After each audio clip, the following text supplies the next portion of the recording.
Mark Volman, co-founder of the 1960s pop rock group, The Turtles, and half of the quirky duo Flo and Eddie, passed away on Friday, September 5, 2025, at the age of 78, in a Nashville, Tennessee hospital. Mark Volman died from a blood disease after a brief and unexpected illness. He was diagnosed with Lewy body dementia in 2020, but his ex-wife Emily Volman told People magazine that his passing was a result of the blood disease, not the dementia. Though diagnosed with Lewy body dementia in 2020, his health had reportedly been stable until a brief and sudden illness took a toll this past May. Volman's resilience in the face of his diagnosis was a testament to his character. As he told People magazine in 2023, he viewed the diagnosis not as a tragedy but as a new chapter. "Whatever's going to happen will happen, but I'll go as far as I can," he said, and he meant it.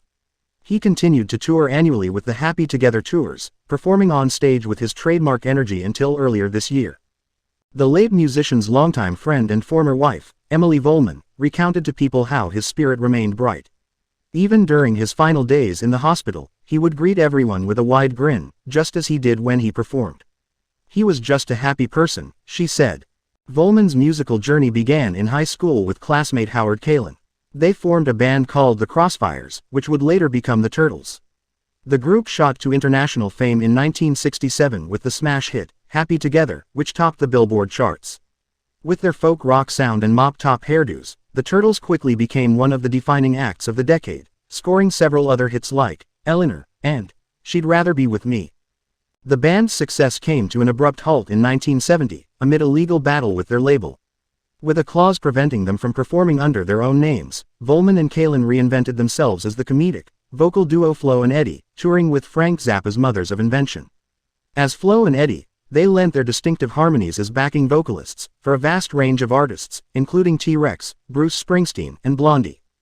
Volman was never one to be confined to a single role. In his 40s, he returned to school, earning a master's degree in screenwriting.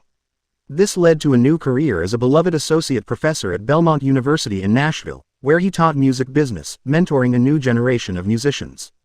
In 2023, he chronicled his adventures in a candid memoir, Happy Forever: My Musical Adventures with the Turtles, Frank Zappa, T-Rex, Flo and Eddie, and more. The book provided a vivid, first-hand account of his colorful career, his perseverance in the face of legal and health challenges, and his unflagging humor.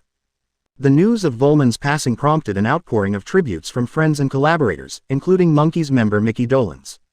Volman's legacy is far greater than his iconic music. It lies in his unyielding joy, which he shared with everyone he met. His legal work, fighting for musicians' rights in the digital age, profoundly impacted music law, including the Music Modernization Act. His return to academia proved that reinvention was always possible. Above all, his life was a testament to the idea that even after the hits stop coming, a person can continue to create, inspire, and make people happy. Mark Volman is survived by his partner Emily Volman, his daughters, Hallie Volman and Serena Miller, and his brother Phil Volman. In the final moments of his life, surrounded by loved ones, he was still smiling. It is a fitting end for a man who spent his life spreading joy, leaving behind a legacy that will forever make us feel happy together.